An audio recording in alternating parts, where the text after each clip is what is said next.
주님께서 여러분과 함께 마태오가 전한 거룩한 복음입니다. 그때 12제자 가운데 하나로 유다 이스카리옷이라는 자가 수석사제들에게 가서 내가 그분을 여러분에게 넘겨주면 나에게 무엇을 주실 작정입니까? 하고 물었다. 그들은 은돈 30입을 내주었다. 그때부터 유다는 예수님을 넘길 적당한 기회를 노렸다. 무교절 첫날에 제자들이 예수님께 다가와 스승님께서 잡수실 파스카 음식을 어디에 차리면 좋겠습니까? 하고 물었다. 그러자 예수님께서 이르셨다. 더성 안으로 아무개를 찾아가 선생님께서 나의 때가 가까웠으니 내가 너의 집에서 제자들과 함께 파스카 축제를 지내겠다 하십니다 하여라. 제자들은 예수님께서 분부하신 대로 파스카 음식을 차렸다. 저녁 때가 되자 예수님께서 12제자와 함께 식탁에 앉으셨다. 그들이 음식을 먹고 있을 때 예수님께서 말씀하셨다. 내가 진실로 너희에게 말한다. 너희 가운데 한 사람이 나를 팔아넘길 것이다. 그러자 그들은 몹시 근심하며 저마다 주님 저는 아니겠지요 하고 묻기 시작하였다. 예수님께서 그들에게 대답하셨다. 나와 함께 대접에 손을 넣어 빵을 적시는 자, 그 자가 나를 팔아넘길 것이다. 사람의 아들은 자기에 관하여 성경에 기록된 대로 떠나간다. 그러나 불행하여라. 사람의 아들을 팔아넘기는 그 사람은 차라리 태어나지 않았더라면 자신에게 더 좋았을 것이다. 예수님을 팔아넘길 유다가 스승님 저는 아니겠지요 하고 묻자 예수님께서 그에게 네가 그렇게 말하였다 하고 대답하셨다. 주님의 말씀입니다. 그리스도님 참여합니다. 참 예수님, 하나님의 복종이 고맙습니다.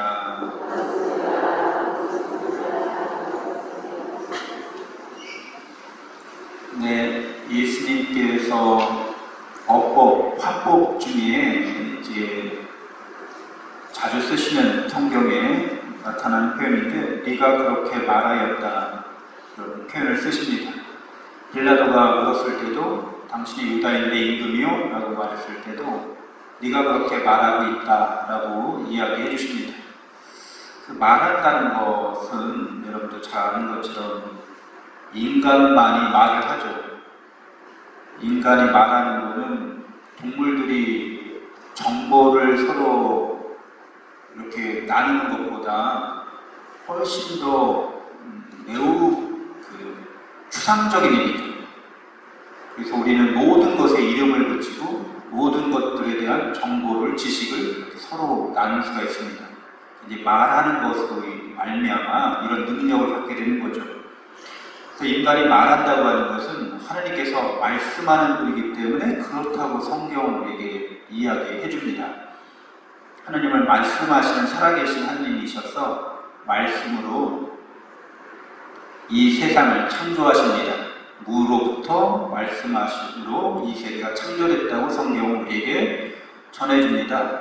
그러니까 하나님의 말씀은 말씀 그 자체로 끝나지 않고 사건이 됩니다. 그래서 구약에서 하나님의 말씀을 표현하는 단어가 바라인데 이 바라라는 것은 사건이라는 의미도 갖고 있어서 말씀하시면 그게 이루어지는 거죠.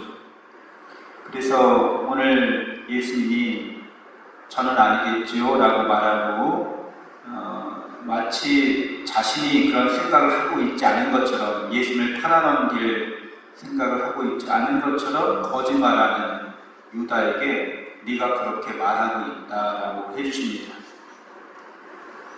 그러니까 우리를 창조하신 하나님께서는 우리의 생각이나 우리의 말과 우리의 행동을 다 알고 계시다는 거죠. 그래서 우리가 하나님을 닮은 존재이기 때문에 우리가 어떤 생각하는지 어떤 말하는지를 성찰할 필요가 있습니다. 우리의 행동을 우리가 생각하고 말하고 행동할 때 하나님을 닮은 우리가 이 생각이나 말이나 행동이 하나님을 닮아가는 행동 또 말 그런 생각인지 그러니까 하느님의 사랑과 은총 안에서 우리가 생각하고 말하고 행동하고 있는지 이렇게 성찰해 봐야 된다는 거죠. 그래서 하느님의 사랑과 은총이 우리에게 충만하고 그 사랑과 은총 안에서 우리가 생각하고 말하고 행동할 때 우리는 점점 더 하느님을 닮아가게 되고 영원한 생명과 행복의 은총을 누리게 되는 거죠. 그런데 유다는 사랑과 은총 안에서 자신의 생각이나 말이나 행동을 성찰하지 않습니다. 유다는 충무했던 거죠. 회개를 맡아보고 있었어요. 셈이 빠르다는 거죠. 세상 물정에 아주 완악하다는 거죠. 그러니까 세상적으로 생각하는 데는 아주 뛰어난 사람이에요. 그래서 자기 이익을 극대화하려고 합니다.